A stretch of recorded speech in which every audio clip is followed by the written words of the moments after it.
Hi everybody, welcome to Boxing Time. On this channel you will learn a lot of news from the world of boxing. So here we go. Light welterweight champions Teofimo Lopez Subriel Matias are reportedly in advanced talks for a unification fight on June 7th or 8th in New York City during the Puerto Rican Day Parade weekend.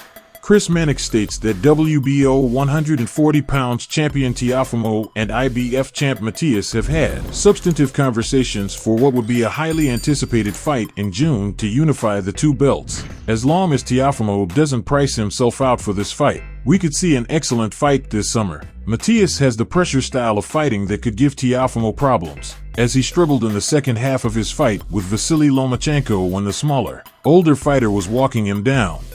If this fight gets made, there will be a lot of interest from boxing fans and will put the winner in a position to face WBC light welterweight champion Devin Haney for a 3-belt unification if he doesn't vacate or get stripped of his belt before then. Bill Haney's talk of Subriel demanding $4 million to fight Devin has been proven false, and anyone can guess why he made this claim. Was it clout chasing on Bill's part to give Devin a little extra fame by mentioning Matias' name? It would be in Devin's best interest for him to try and get the fight with Matias before Teofimo, because that might be the best option available to him for about to increase his popularity after his win last weekend against Regis Prograis. Like Subriel, Teofimo is Puerto Rican, so the fight makes sense. It's important for Teofimo and his promoters at Top Rank to nail down the fight with the boogeyman of the 140 pounds division. Subriel before one of the other top guys sets up a clash with him. For Teofimo to want Matias, he must believe that he sees something in his style that he can capitalize on to get the victory. Teofimo is a slick boxer with power, and he'll try to outbox Matias like he did against his last opponent, Josh Taylor. Matias' recent 5th-round stoppage victory over previously unbeaten Shojahan Ergashev on the David Benavidez vs. Demetrius Andrade card on November 25th has increased his popularity, making him in demand. The powerful IBF champion Subriel stole the show from the main event fight between Benavidez Andrade by bludgeoning Ergashev for 5 rounds to score a stoppage.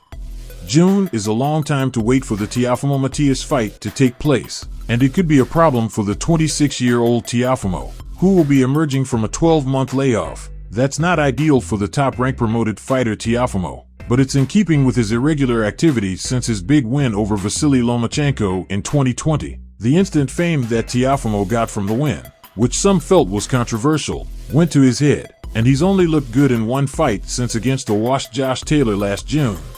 You never know what you'll get with Teofimo because he fights poorly against average boxers but raises his game against the better ones. Teofimo sometimes looks like a mental basket case and not got it together inside his head when he's in the ring.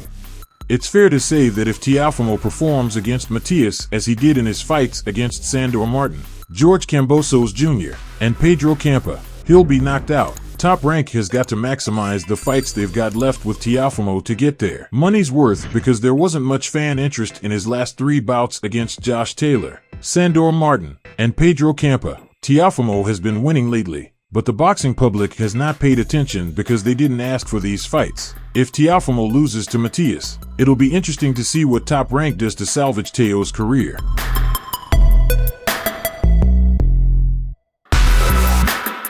Subscribe.